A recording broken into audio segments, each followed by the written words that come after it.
Hello everyone, जय हिंद, नमस्कार, welcome you all to mission competition. आप सभी का स्वागत है। सबसे पहले आप सभी को राधे राधे, जय श्री राम। जैसा कि आप सभी जान रहे हैं, 18 तारीख से है ना, छात्र बैठे हैं धरने पे, ठीक है। और आज हो चुका है 22 तारीख, ठीक है। अब सोचिए कि इधर 4-5 दिन से कंटिन्यू धरना चल रहा है, धरना प्रदर्शन चल रहा है छात्रों का, और बिल्कुल ही मतलब बिना उदंडबाजी के, बिल्कुल शांतिपूर्ण तरीके से, ठीक है, धरना प्रदर्शन चल रहा है। छात्र वहीं पे सो रहे हैं, टेंट वगैरह सब कुछ लगा हुआ है, छात्र वहीं पे रात में सो रहे हैं, खाना पीना, लड़कियां भी इसमें पार्टिसिपेट कर रही हैं। इतने ठंड में, जहां हम और आप घर में हैं, और इतने ठंड में हम लोगों को अपने घर में भी ठंड लग रही है। जस्ट इमेजिन कि पढ़ने लिखने वाले जो स्टूडेंट हैं वहाँ प्रोटेस्ट कर रहे हैं और वो लोग ठंड में हैं। इनके ही सपोर्ट में अब लीडर ऑफ अपोजिशन यानी तेजस्वी प्रसाद यादव जी ने सीएम साहब को लेटर लिखा है, और उस लेटर में उन्होंने हर एक बारीकियां कवर की हैं, हर एक डिटेल कवर किया है। छात्रों का जो मेन मुद्दा जो है, डिमांड है, वो भी उन्होंने उठाया है। मोस्ट इम्पॉर्टेंट उन्होंने सीधा सीधा ये बोला है कि आयोग हठधर्मिता कर रहा है और सीएम साहब को इसमें इंटरफेयर करना चाहिए। सीएम साहब इसमें बिल्कुल ही आंख मूंद के बैठे हैं, ऐसा वो बोला गया है उस लेटर के अंदर में। क्या है सब कुछ डिटेल में देख लीजिए, लेकिन मोस्ट इम्पॉर्टेंट जो छात्रों का मेन जो डिमांड क्या है, देखिए 12,000 छात्रों का री एग्ज़ाम होना है। तो जो मेन मुद्दा है कि जो री एग्ज़ाम होना है, उसमें जो एग्ज़ाम होगा, जाहिर सी बात है, जो ये 12,000 छात्रों का जो पेपर चेक होगा, और जो 13 दिसंबर को एग्ज़ाम हो गया, तो 13 दिसंबर वाला और 4 जनवरी वाला, ये जाहिर सी बात है दोनों ही पेपर का लेवल डिफरेंस होगा ही होगा। तो जब रिज़ल्ट बनेगा तो रिज़ल्ट एक तरीके का नहीं बन सकता है, यहाँ पे बाय डिफ़ॉल्ट नॉर्मलाइजेशन लागू हो ही जाएगा।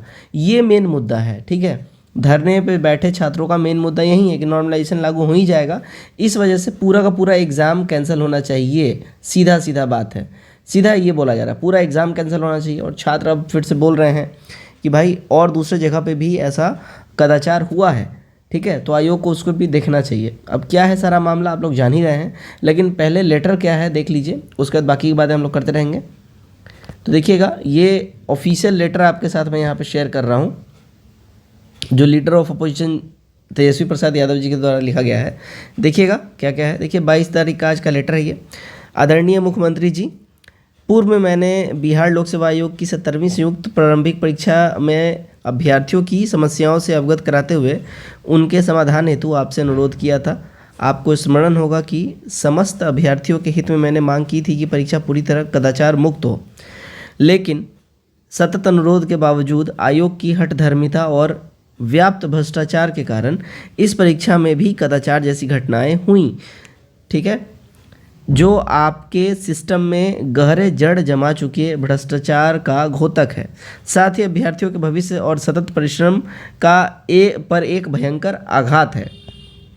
दिनांक 13/12/2024 को आयोजित परीक्षा में कदाचार को उजागर होने पर बिहार लोक सेवा आयोग द्वारा बापू परीक्षा पटना में आयोजित परीक्षा को रद्द कर सिर्फ उसी केंद्र की पुनः परीक्षा आयोजित करने सरकारी नियुक्तियां प्रक्रियाओं में व्याप्त संस्थागत भ्रष्टाचार को छुपाने की कोशिश भर है।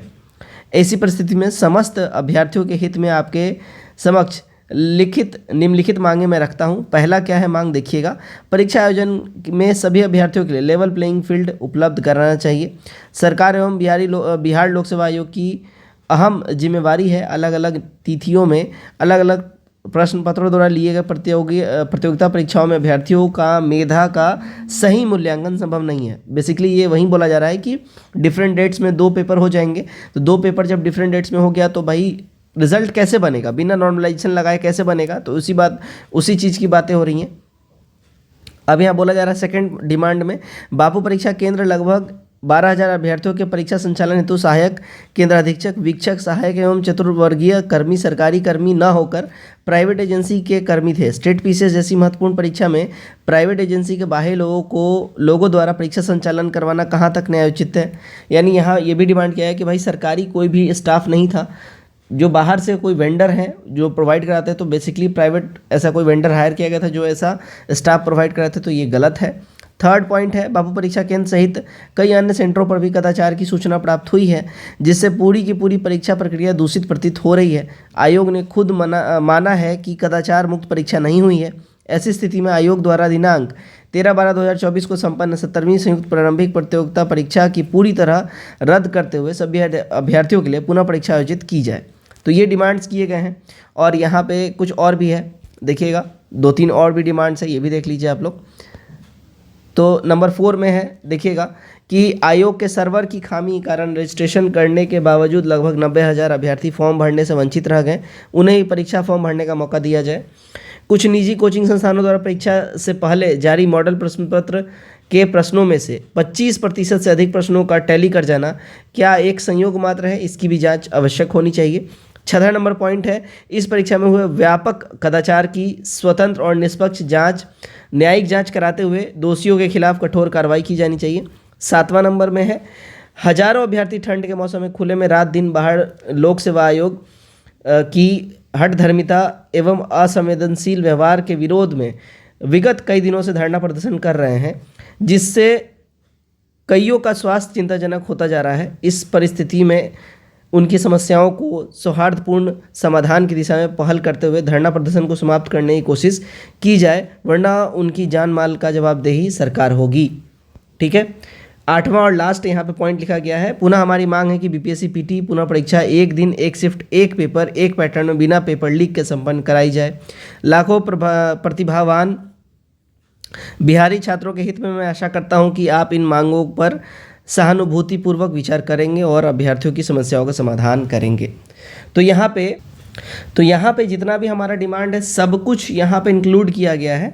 सबसे अच्छी बात ये लगी इस बार, देखिए लीडर ऑफ अपोजिशन जो हैं ये भी इसमें प्रॉपर इंटरेस्ट ले रहे हैं और प्रॉपर अभ्यर्थियों के पक्ष में आके बातें कर रहे हैं। ठीक है। इससे पहले भी फॉर्म रीओपन को भी लेके यहाँ पे बातें उनके द्वारा करी गई थी, रखी गई थी। ठीक है।